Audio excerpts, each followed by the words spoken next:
Hi guys, good afternoon. আগে আমার চ্যানেলটাকে subscribe and bell icon click করবে আরও রান্নার রেসিপি ভালো ভালো পাওয়ার জন্য।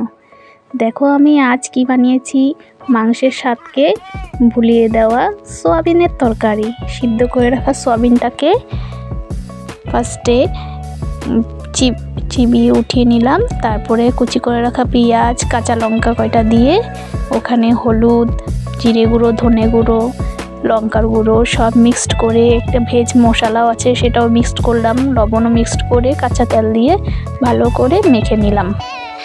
মেখে নেওয়ার পরে গরম কড়াইয়ের মধ্যে তেলটা দিলাম, তেলটা একটু সামান্য পরিমাণে গরম হয়ে গেল, হওয়ার পরে আলু কেটে রাখা আলুগুলোকে দিয়ে দিলাম।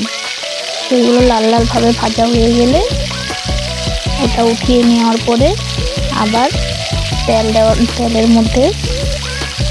তেলের মধ্যে শুকনো লঙ্কা আর দুটো গরম মশলা সব ছিল না আমার কাছে, দারচিনি দুটো দিয়ে দিয়েছি আর মিক্স করে রাখা সয়াবিনটাকে দিয়ে দিয়েছি।